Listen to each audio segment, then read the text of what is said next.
Due to the graphic nature of this program, viewer discretion is advised.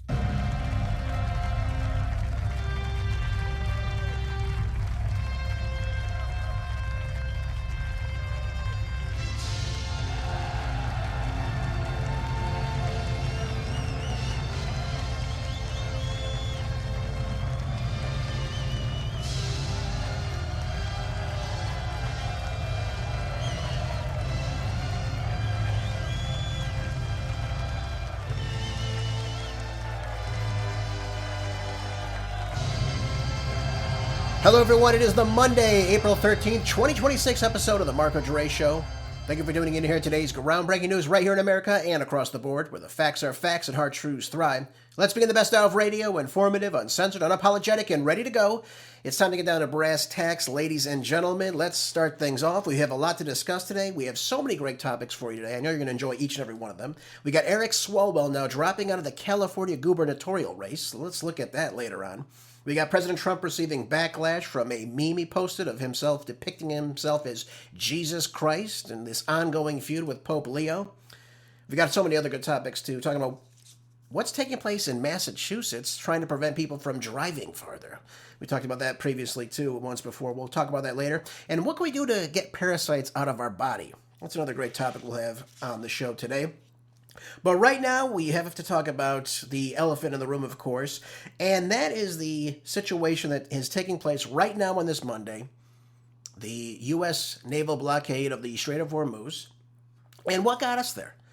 And the only thing we can talk about first to start things off today is the negotiation that took place over the weekend. You'll all recall that J.D. Vance, Steve Witkoff, Jared Kushner, representing the United States, as we were told, went to Islamabad and for about 21 hours were in negotiations and came back with absolutely nothing. We're right back in square one. No concessions, no deal, no compromise. The war goes on. Wonderful, right? Seeing diplomacy fail like that?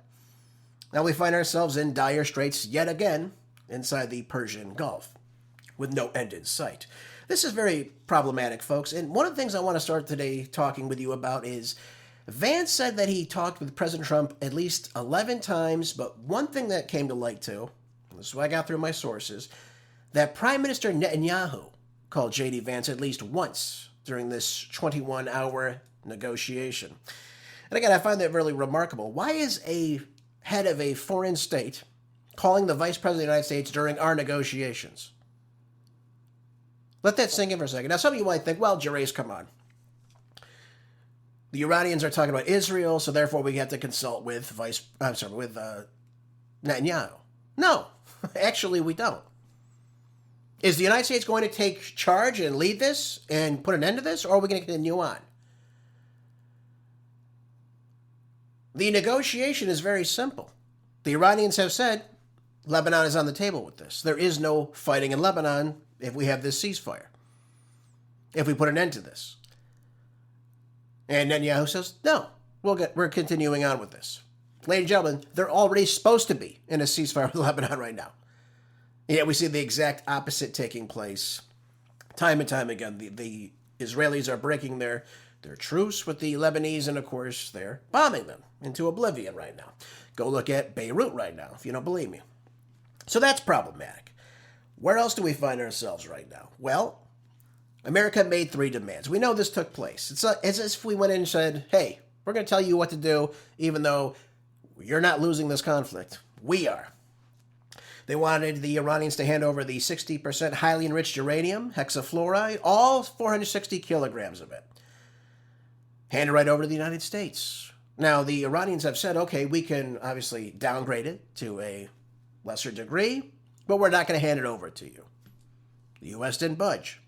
They wanted no further enrichment of any kind of uranium, 0% enrichment for 20 years. They said the United States will provide you with what you need.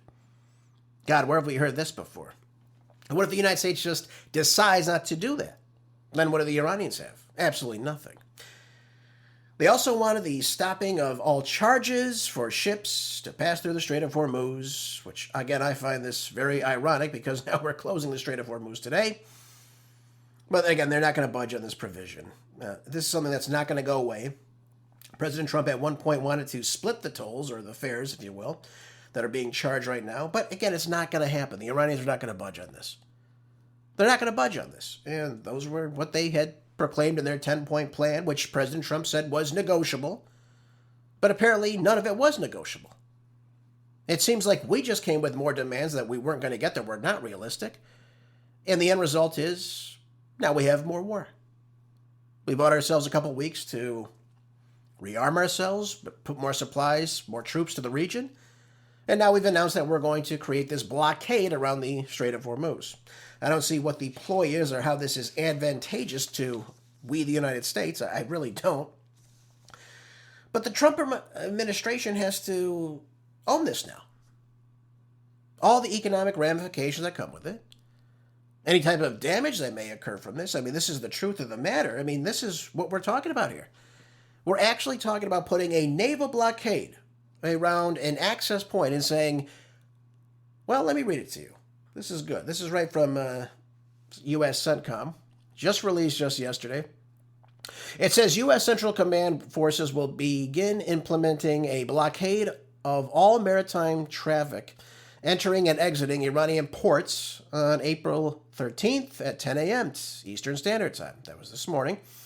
The blockade will be enforced impartially against vessels of all nations entering or departing Iranian ports and coastal areas, including all Iranian ports on the Arabian Gulf and Gulf of Oman. CENTCOM forces will not impede freedom of navigation for vessels transiting the Strait of Hormuz to and from non-Iranian ports. Isn't that good? So now what they're saying is, okay, we're going to allow everyone but Iran to leave the Strait of Hormuz. That's how we'll play this game now. I don't think this is going to work, not for a second. First of all, I don't even know how we'd implement this. We only have about 12 to 15 vessels in the region. Most of these are vessels, these destroyers, these frigates, and what have you, that are around the aircraft carriers in the region. In other words, to protect them. Okay?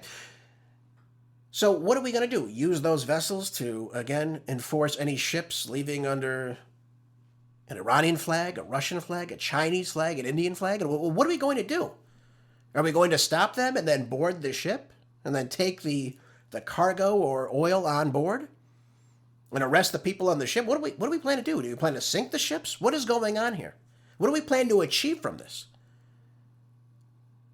Do you think China is going to allow the U.S. to come into one of their own ships, to board it, and to take the possessions on it? Ladies and gentlemen, that's piracy, first of all. It's an act of war. Do you think India is going to go for that? Or certainly not Russia. And if you do that to an Iranian ship, or really probably any of these ships, Iran will probably try to sink the U.S. vessels, I would have to say. Certainly if they were going to be coming that close to the Iranian coastline, they're in harm's way of getting hit. And just to illustrate that this is true, we had to have the USS Tripoli move much further out. We know, for example, that the USS Abraham Lincoln in mid-March was sitting about 200 miles away from the Iranian coastline and was hit with drones and missile attacks and had to retreat now, some more than 700 miles away.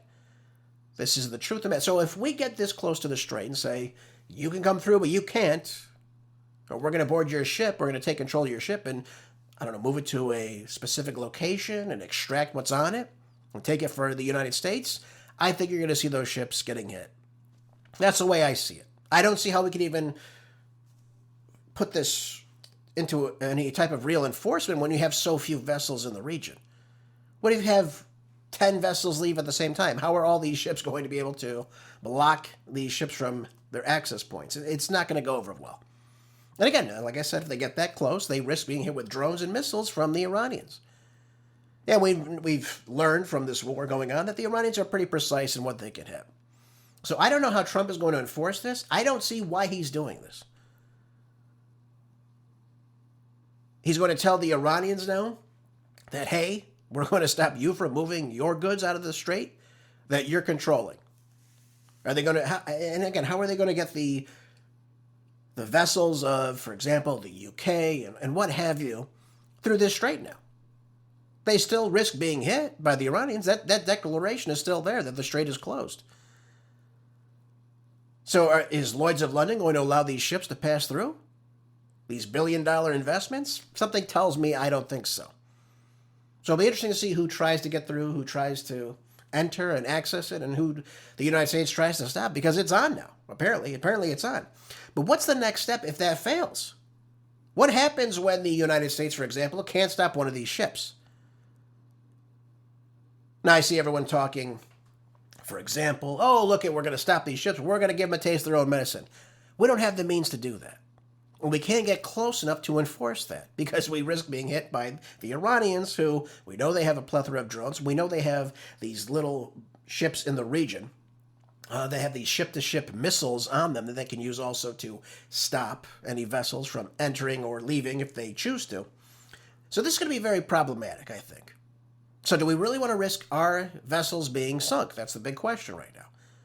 Because barely all 158 of the Iranian vessels are down at the bottom of the Persian Gulf. Okay, fine. But where does this leave us now? We're going to try to think that this is going to have the Iranians stopping what? To capitulate? To bend a knee to the United States? I don't see that happening. Again, I really don't. Again, I try to be as optimistic as possible. But I see nothing in this that is beneficial to stop this war. I don't see the war, again, any closer to being done.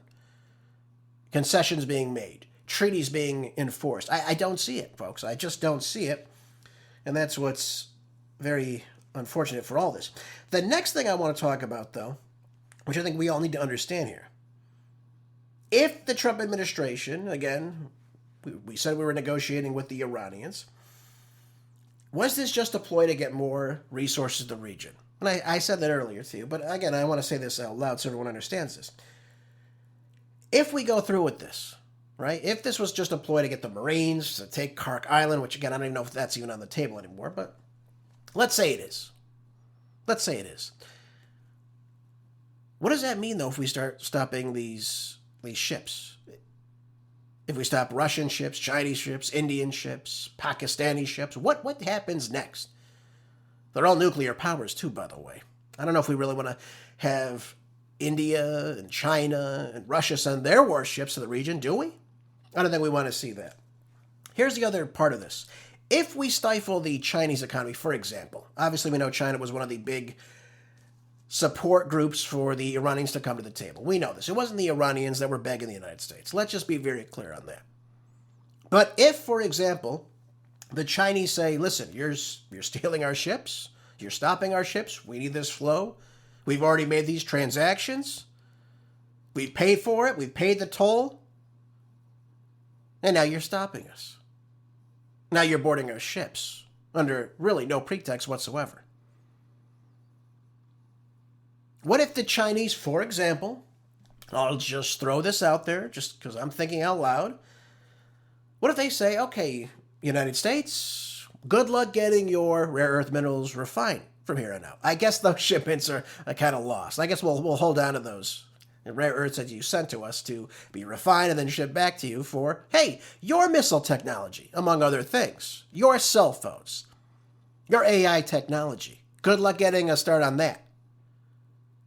Folks, I told you this weeks ago, probably more than that, actually. If we don't start refining rare earths inside the United States, we are losing this AI race. We're just going to be behind China, India, among others. They'll lead the way and we'll be trying to catch up to them the entire time. This is what Trump should be focusing on right now, not this stupid war with Iran that we don't have to be involved in. And if I sound angry, it's because I am. This is ridiculous. There's no need for any of this. All this is doing is bogging down the economy, which we should be propping up right now.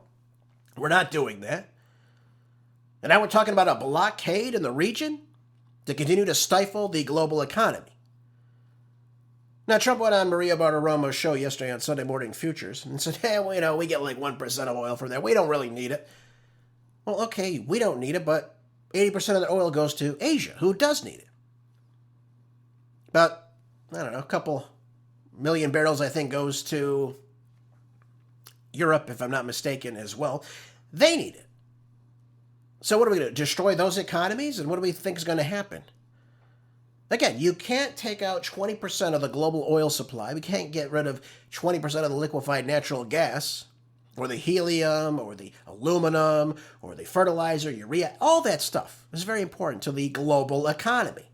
Now, we might not get a bulk of that from the Persian Gulf, but the other countries need it as well. And when we totally cut that off, that means one thing. Economics 101. You cut out that supply, for those that need it, that demand is still there, those prices have got to go up, and we'll talk about that in just a little bit. But Trump has got to see these things. We are in an election year, folks. He has got to boost up the economy. We can't accept this. He came out, I saw this in Reuters earlier, he said, oil prices might be really high until November. Really? November? So we have to put up with this for how many more months now, ladies and gentlemen? For this war that we cannot win. It's been proven we cannot win this in any capacity. This is the problem with what is going on right now. There is no plan. There is no strategy. There's no foresight into what this is doing to the global economy. You see the Asian markets now, they're stagnant. They're down. European markets, our markets are flat today. Oil prices are going up.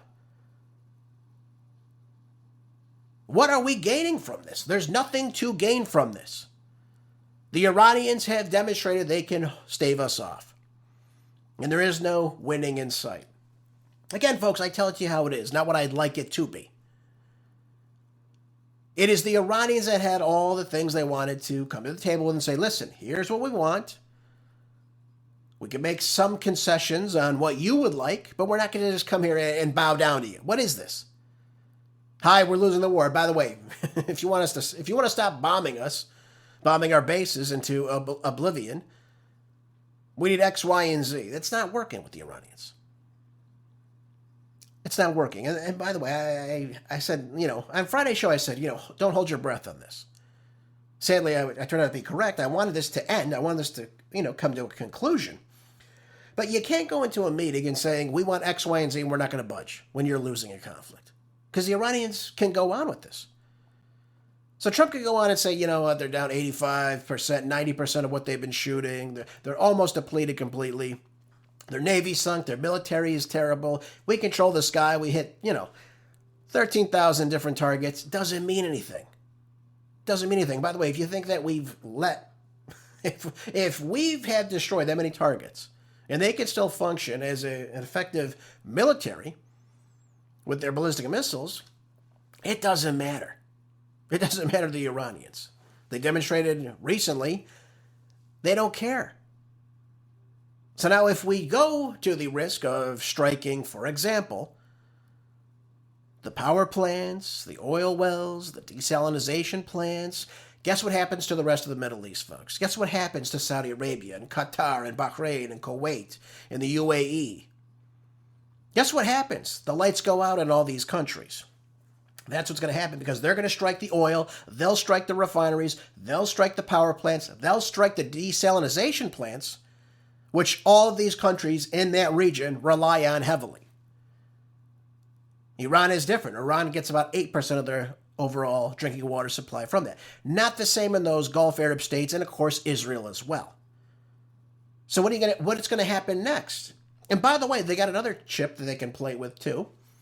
They can also have the Houthis shut down the Bab al-Mandeb Strait as well, which again would totally shut off all of Saudi Arabia's oil transports. They're trying to now ship using their west-east pipeline to send everything to the west now. It's not going to work. If that strait gets shut down, effectively, you can't go anywhere unless you go through the Suez Canal and go north and go that way. How long is that going to take, though? What, are you going to go around the Horn of Africa to send all your oil? What's that going to do to the cost? It's going to rise it. That's the way it's going to be. So, folks, this was, again, not well thought out. I wish that we came to a conclusion on this, but we were never serious about it. And it just shows that, they left so quickly, too. They left so quickly.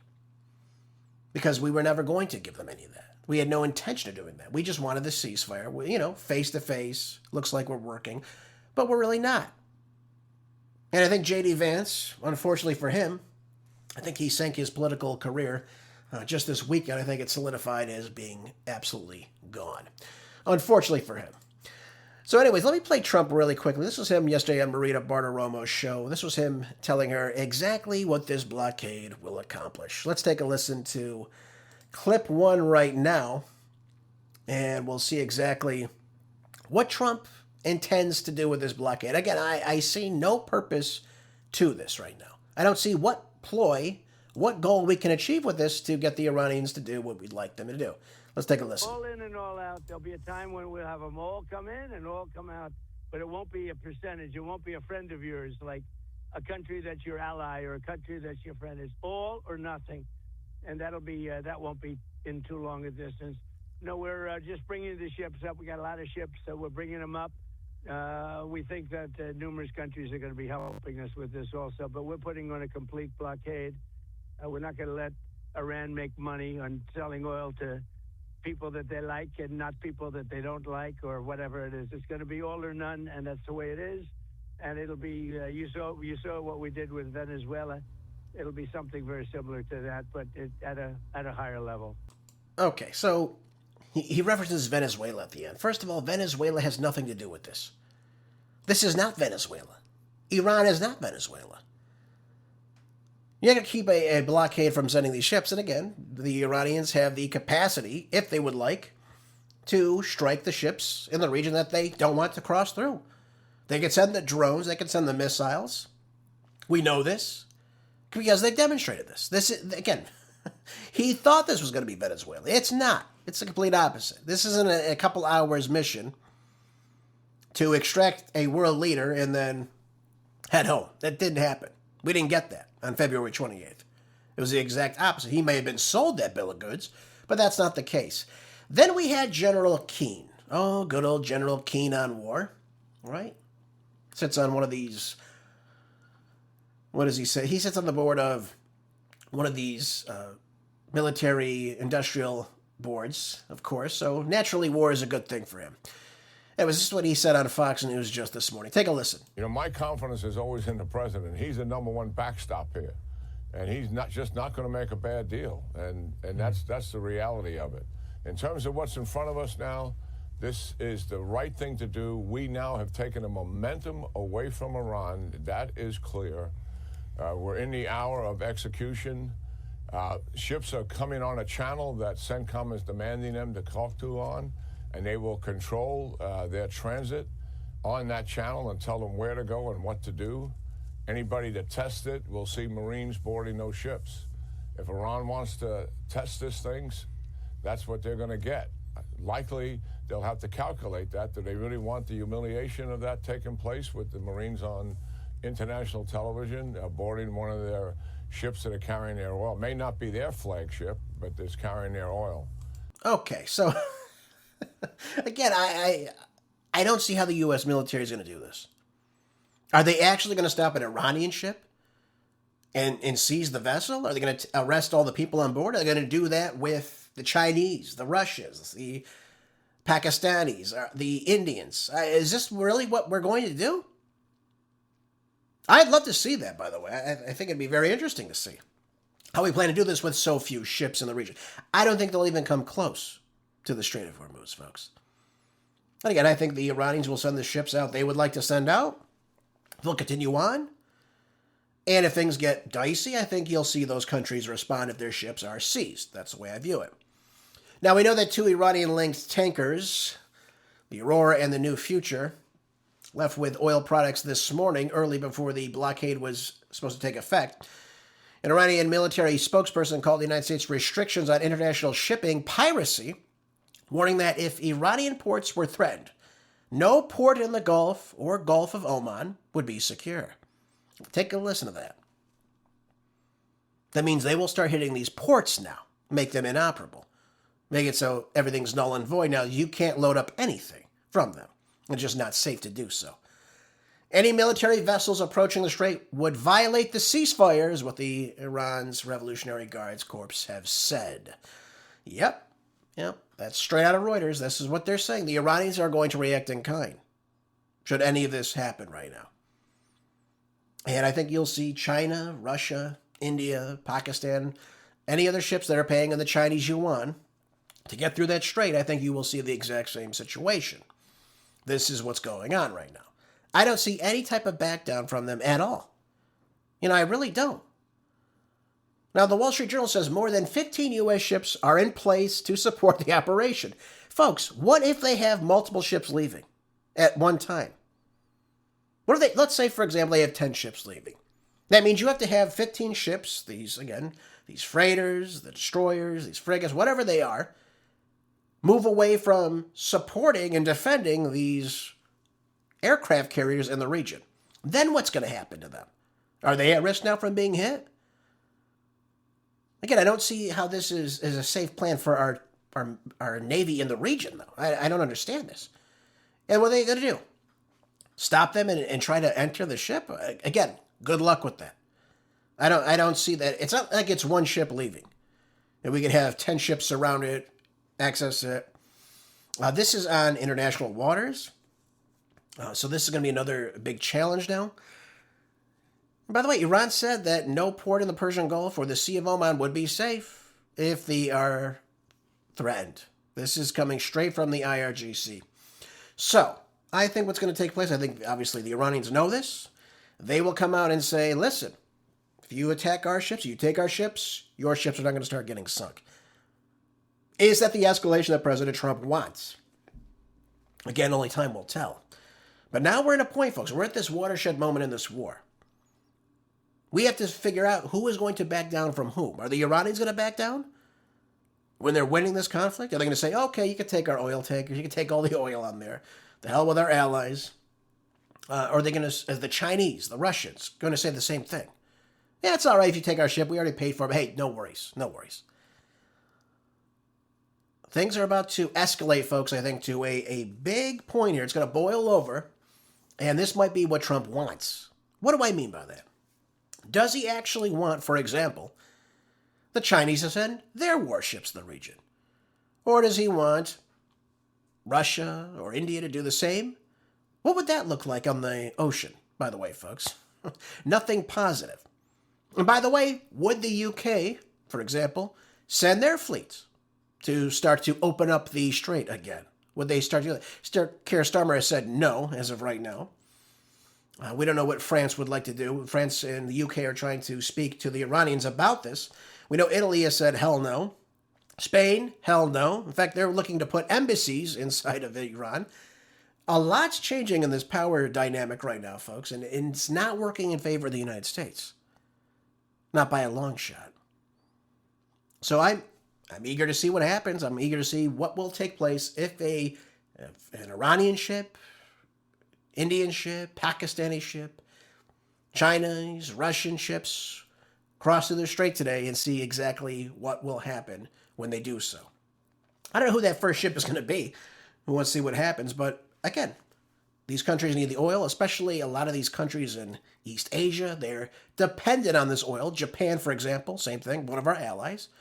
If we have an Iranian ship or a Japanese ship heading out to ship this oil, are we going to stop them and seize the oil and seize the people on board and seize the ship? By international law, which is dead, by the way, effectively, that is piracy, folks. So I don't know how we're operating here. I don't know how this is going to turn out. I don't have a crystal ball I can look into and say, yep, we're going to take the ship now. We're going to do this. Or is this all bluster from the president? Seems like everything's in line to do so, but I don't know how effective we will be in order to do that. And that's what we have right now, folks. We have escalation. We have this moving on. And like I told you before, buckle up because we're just getting started with this ride. Let's move on to the other ramification we talked about, the other consequence of this conflict. This is how the Associated Press.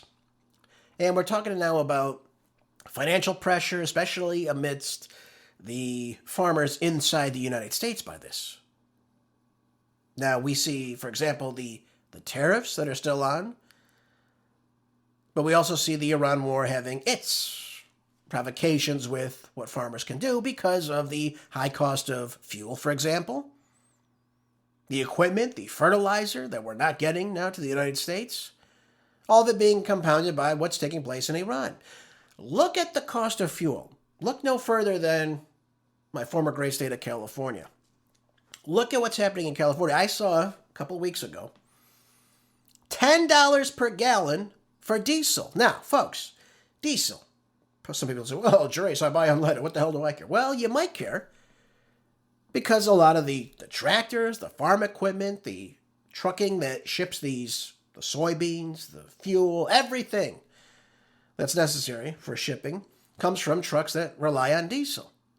Now, if they're paying $10 per gallon, look at that price increase.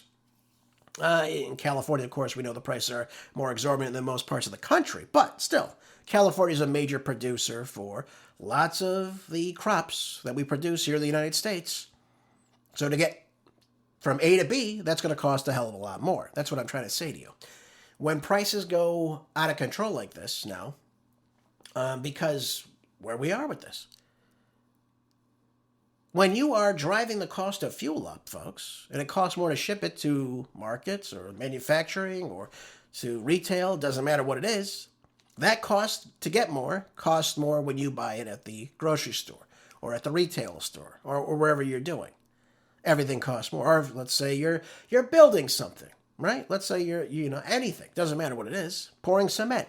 To get it to get where it needs to go costs more. And that means that cost now applies to you. So the biggest struggles are the fertilizer, for these farmers, for example, seed, the chemical parts, or what have you. Now, in this situation in the AP, they're talking about low soybean prices driven by a global supply glut right now. Yep, all of it's coming to a head right now. And we're seeing this onset beginning right now because this has gotten farmers worried. They're worried about the cost and the availability of fertilizer right now. So what has to take place? Either they produce less or they have to try to buy it if they can, if the supply is even there. But this affects everybody. Once you affect the global market, which is what we're talking about right now, we're not talking about just the United States. President Trump said to Maria Bartiromo, oh, we have so many ships piling in and buying our oil. It's so wonderful. Yeah, but they're paying more for it still because it's a global market. It's not just indicative of what takes place inside the United States. Yes, we're one of the biggest producers of oil in the world. We are. 19.4 million barrels of oil per day. That's almost everything that comes out of the Strait of Hormuz. I'm not denying that. But we look at global market prices. It doesn't just take place at West Texas Intermediate. We look at Brent crude. We look at Morales crude. We look at Murbain. All these. So it's very important that we talk about this. And when something gets upended, like what we're seeing in the Strait of Hormuz, this is a major problem. So the Iran war bottling up shipping through the Strait now, restricting global fertilizer supplies, sending fertilizer prices sky high, is going to be a major problem. There's no other way to cut it, folks. So all of what's taking place affects everybody here, even inside the United States. That's what I'm trying to tell you with this article right now. And Trump has got to see this. We've already had years of rising costs. We've seen this before. And the farmers either they produce less or they get out of the market in and of itself because they can't sustain the prices. They don't have the means to produce, so they either get out of the field or they pay a lot more, which means, again, you're going to be paying a lot more. Again, the global market has always been awash in soybeans.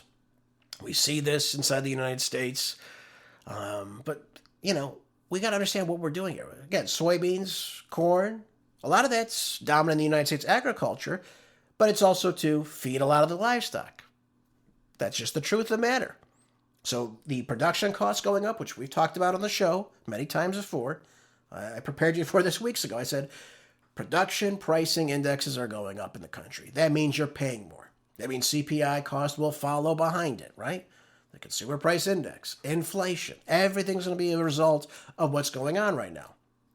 So again, if you talk now fertilizer going up, right, to harvest your crop, if you're talking more diesel fuel prices going up to extract that crop from the field, then to ship it to market, all going up. Everything is going to account for your price at the grocery store, folks. So like I told you before, get prepared, be prepared. Make sure you're stocking up on what you need now because those prices are going to be going up very, very soon. Just thought I'd forewarn you on this. Very, very important. Let's talk a little bit more about, well, Trump's claims now. Again, this is out of Moneywise. Trump's claims now that the U.S. prices are plummeting downward after boasting the only thing going up is your 401k. Well, I didn't know that was taking place. Did you? I wish I did. Anyways, rising living costs have been persistent concern of Americans. Trump says now that the blame lies squarely with his predecessor. Well, ladies and gentlemen, Joe Biden's been out of office for well over a year now. He's been gone for over a year. Joe Biden is done. Joe Biden's finished. He's never coming back. Thank God for that. But you can't keep going, well, this is Joe Biden's fault. It is what it is. That's not why we elected President Trump, to pass the blame on to somebody else. We understand that Joe Biden's a problem. He and Kamala were disastrous for this country. They destroyed a decent economy. We know this. But to suggest that the prices are plummeting is something else. I don't understand what we're doing with this. But he said, we're getting inflation, we're crushing it. Again, that's not true. Prices in 2025 were 3% higher at the end of the year, year over year. From December 2024 to December 2025, they were 3% higher. A year later, that was what inflation was. And now we're looking at 4.2% inflation for 2026, should things exist as they currently are. Things will get much more out of hand. Or we can fix things and we can go back to normal. We can start focusing on what we need to do here inside the United States. It's Trump's choice. I don't know what he'll choose. But then he goes on to say, the only thing that is really going up big, it's called the stock market and your 401k. Again, folks, you listen to my show every Friday. We go over the stock market numbers. Everything's been down since the war began. What is he talking about? It's just not true. Yeah, the only stock futures that are going up are oil, which is a big concern. Right before the war, Brent crude was sitting at about $68 per barrel. WTI crude was about $62, $65 per barrel, right? And we had lower energy prices because Trump decided we were going to drill again, rightfully so. Very smart move. But folks, now we're seeing gas prices now, on average across the country, well over $1 from the start of this war. Just that short span of time, you're now paying $1 more. That's the truth of the matter here. So now, while he can claim that prices are plummeting, again, I don't see it across the board. I see it in some categories it was, particularly gas prices. But still, costs remain high. That's just the truth of the matter. Bloomberg said that since January 2020, the price of gasoline has risen about 30%. Right? Joe Biden nearly doubled it by 100% in his administration. But right now, Trump brought it down, and now they're going back up. Cost of electricity surged 41%. Cost of car insurance, 56% in the same time frame. Now, in short, Americans are still feeling that affordability squeeze. No one's denying that. So how can you come out here and say that everything is going down but your 401k? Are wages going up, folks? Are they meeting that inflationary demand that was put on us by Biden? Of course not. Of course not.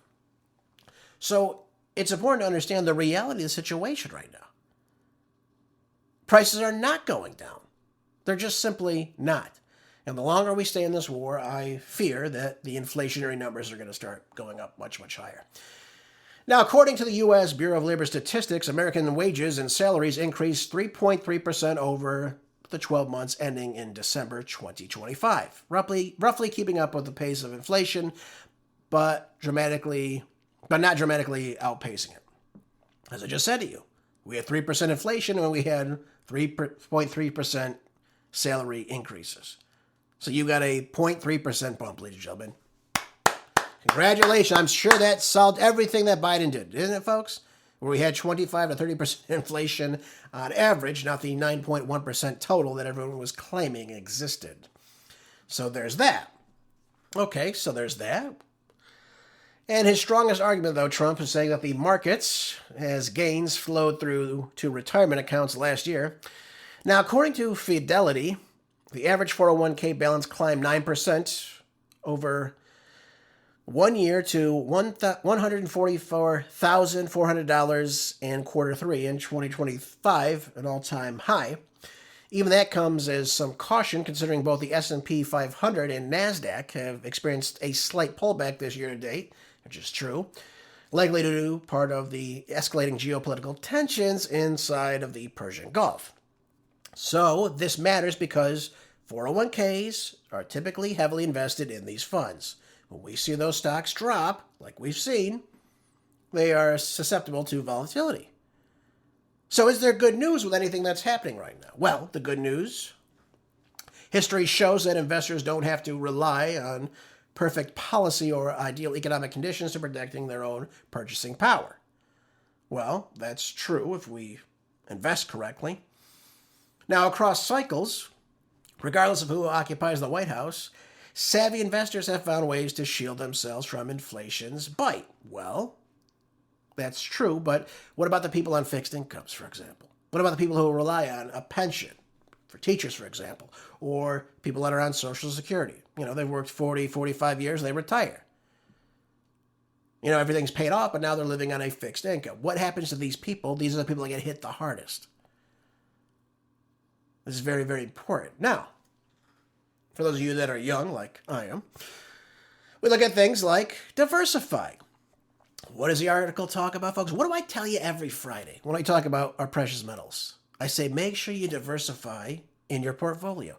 Don't just put everything in one basket. Don't just put everything in one mutual fund or one stock. Try to diversify. Try to look for other ways to do so with the guidance, of course, of a financial planner. Don't just take my word for it. But now we got over the past 12 months, we have the price of precious metals surging over 40%, folks. And right now, metals are down a little bit. Perfect time to start buying. Again, don't take my word for it. Look at what's going on. When you see the dollar weaken, that means gold prices are going to start going back up. Just the way things go. So, what do I say all this to you for? Yes, just because the economy is in a rut right now, doesn't mean you can't still take advantage of certain things. You have gold IRAs, very, very good, that you can start investing in. Again, diversifying. And that is always going to be there because gold is a safe, precious metal. So it's not going anywhere, folks. So it's good to have options.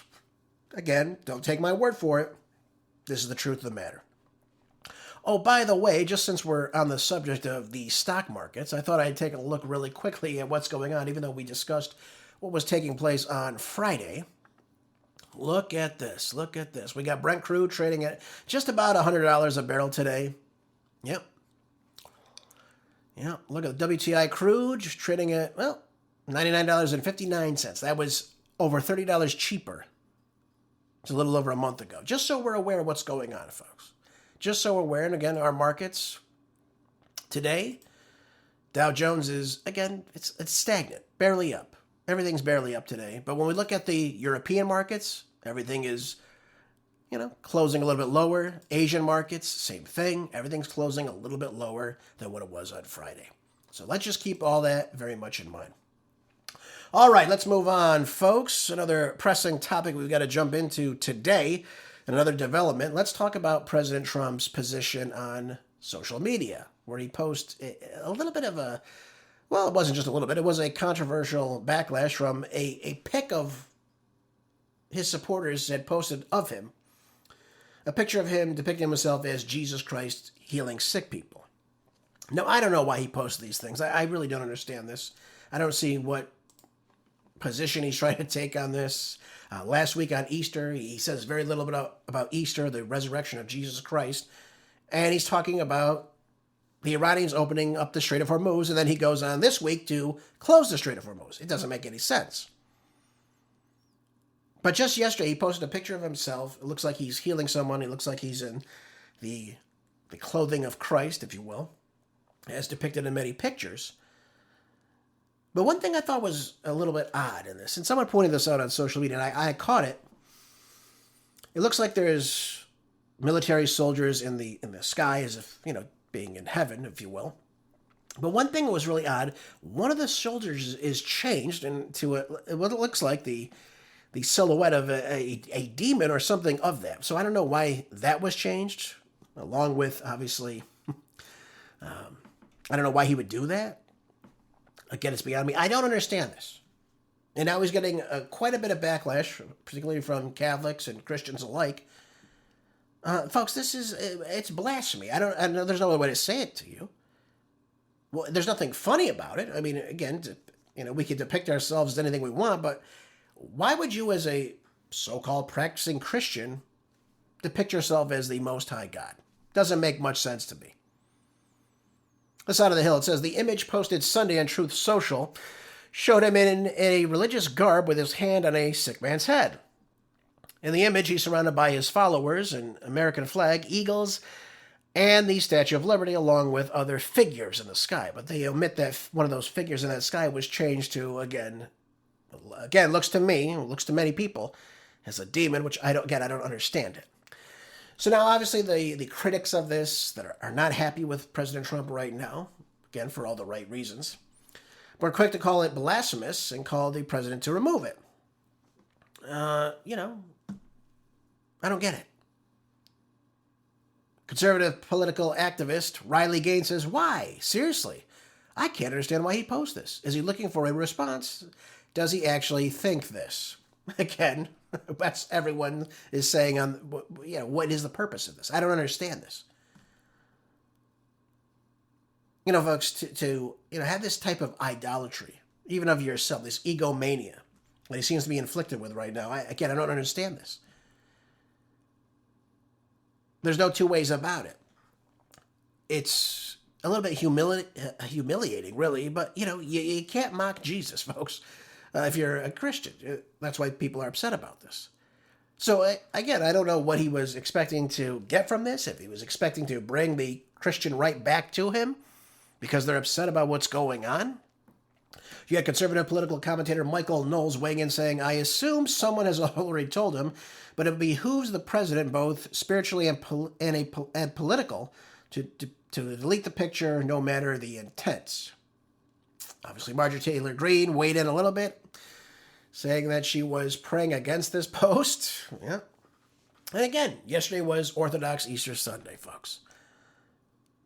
There's no reason to post pictures like this. I don't see the purpose of it. I don't know why we think this is appropriate. And again, this becomes amid the strife he has with Pope Leo, whom lately he has called weak on crime, terrible for foreign policy. But ladies and gentlemen, he's the Pope, first of all. He doesn't make international law. He's very much against this war. And again, I might agree with him on certain things. There's other things I would disagree with him. I disagree with several things Pope Francis said. But we myself as a Catholic, we don't believe in these endless wars. We don't believe in starting wars for no reason. Certainly not wars of aggression or wars of choice. And he has spoken out against, let's end this war. Let's stop this. So President Trump taking shots against the sitting Pope, again, who's just calling out the war for what it is, saying we need to end this, saying, he should be for this war. First of all, why would a religious leader be for a war? Unless it was absolutely 100% necessary. This is not that. We'll just keep it at that. And by the way, he took a shot at the Pope, again, talking about his brother. Again, I don't know what he wants to achieve with this. I really don't. I really don't. Now, you want to say, I don't want a Pope who thinks it's okay for Iran to have a nuclear weapon, which, again, I don't believe the Pope has ever said anything positive about having nuclear weapons, or one side should have one and one side shouldn't. I don't want a Pope who thinks it's terrible that America attacked Venezuela. Again, totally out of touch with the reality. First of all, I don't think President Trump is Catholic, first and foremost, so first of all, the Pope has nothing to do with him. But the Catholic Church is against this. Whenever we go to church, whenever I attend Mass, usually the priest will say, let's pray, ladies and gentlemen, that this conflict in the Middle East, or this conflict in Gaza, or this conflict in Lebanon, all these conflicts end. And that there is peace in these areas. There's nothing wrong with saying that. So I don't need to hear from people on the right who says, they can't say this, these people that are praying against this. First of all, we could pray against war if we'd like. There's nothing anti-Christian about that at all. We should be looking for peace. That's why we walk with the Prince of Peace. Now, Leo responded on Monday, that'd be Pope Leo, saying that he has no fear of President Trump. Again, what is President Trump going to do to him? Again, nothing at all. So my position is of what the Pope says, that, we should end this war. We should look to end this war. We should look for peace. That's the position I think most people want. I think most people are sick of this. We don't want to see this. We don't want to see more bloodshed. We don't want to see more conflict. We certainly don't want to see any more economic ruin, which again is detrimental to President Trump. Why he can't see that, I'm sure I have no clue at all. So again, I don't know why we're picking fights with the sitting Pope, ladies and gentlemen, but that's what President Trump is doing.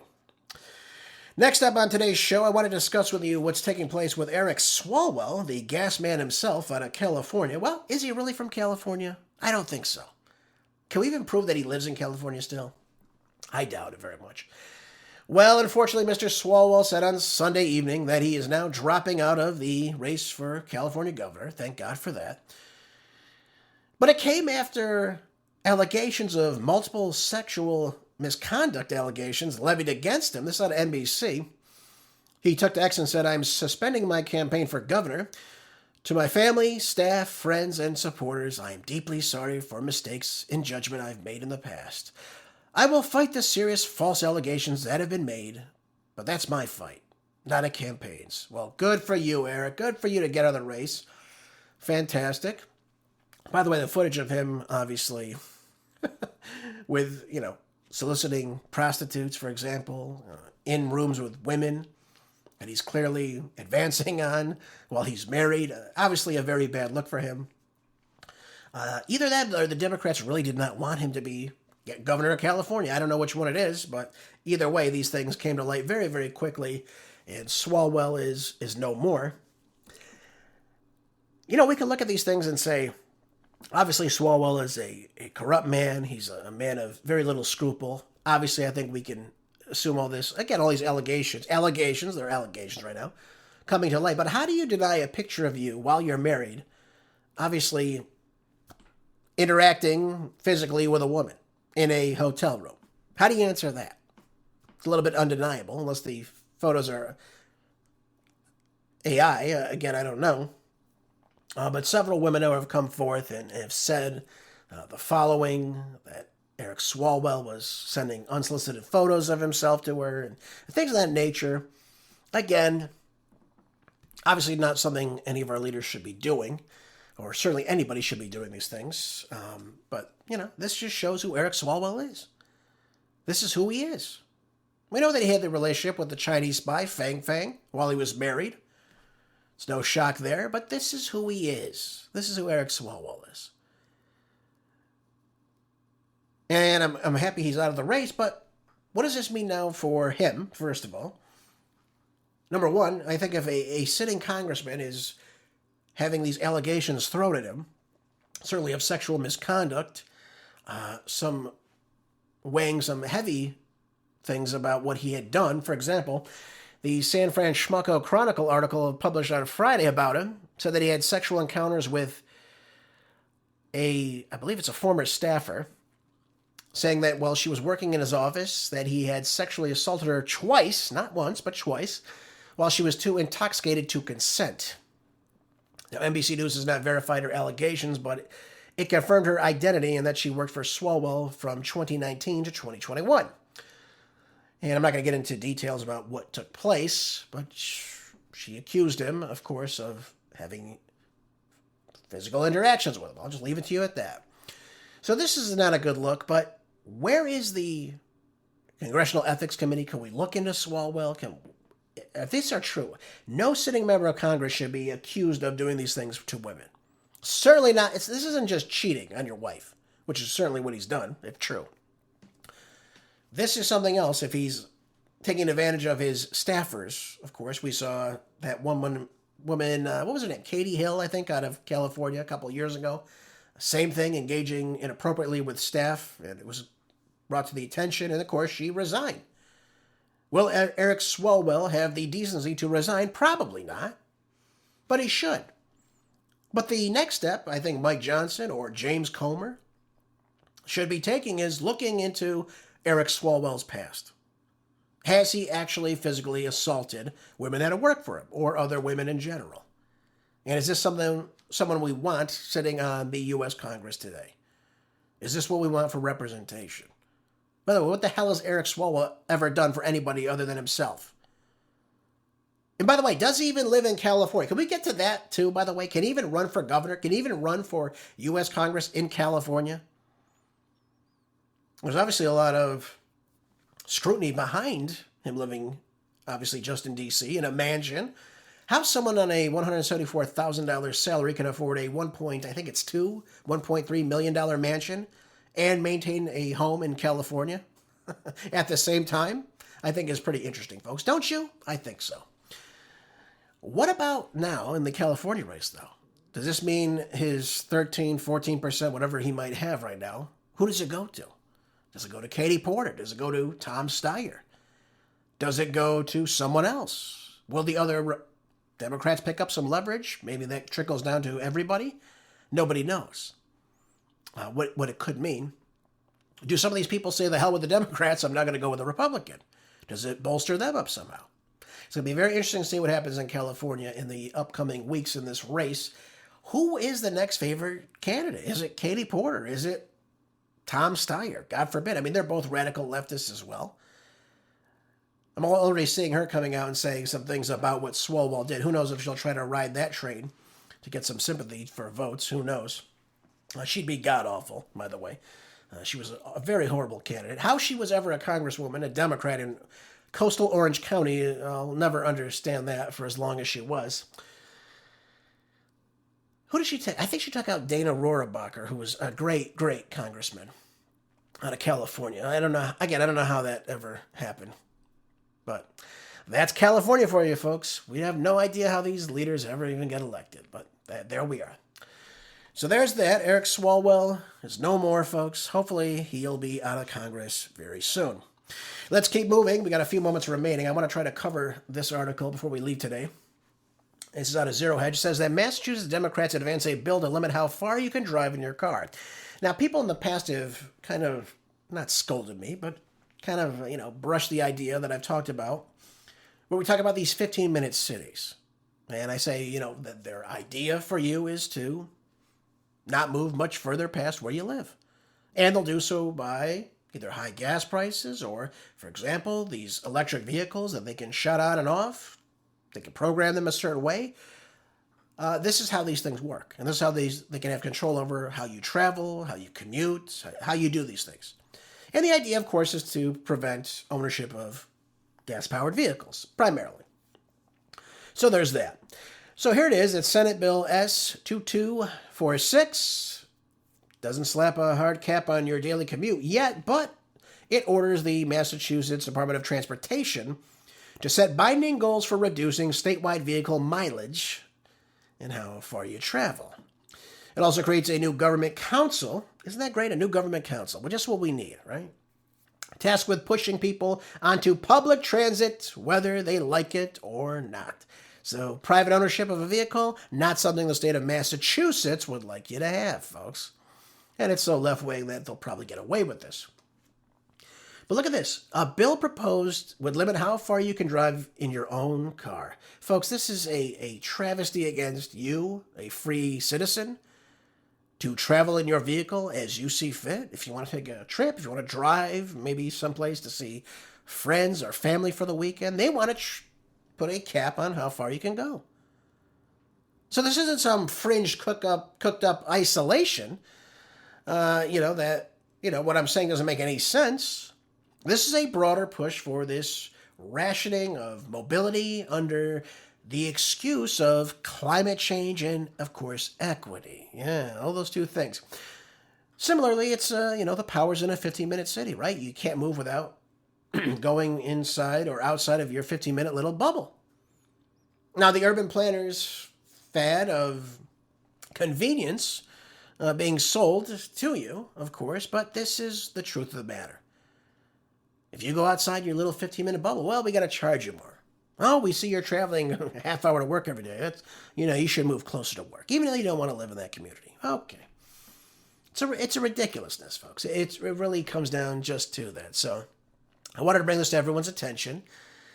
We've seen why Massachusetts Democrats have proven yet again why voters are fleeing this blue stranglehold on the people for red states for more freedom and individual liberty. But again, this is what they're going to try. They'll try certain things like make it more difficult. Obviously, gas prices didn't stymie people.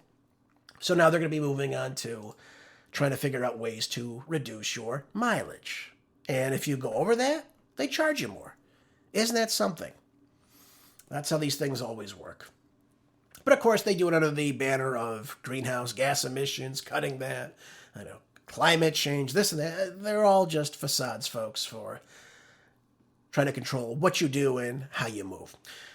So there's that. There's that, folks. And again, don't say I didn't warn you, because I always did.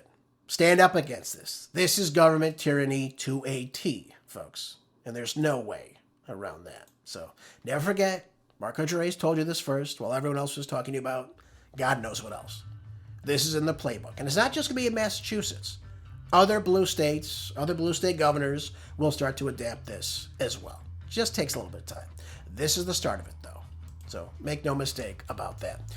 That'll do it for today's program, folks. We'll talk about the article I have for you on parasites tomorrow. So thank you again for being here. Thank you for sharing the show with others. I see you doing that. I appreciate you so much.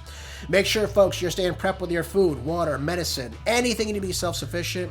Folks, have a great rest of your day. I'll see you back here tomorrow for more groundbreaking news on the next Marco Gervais Show. Until then, be good, stay busy, and God bless.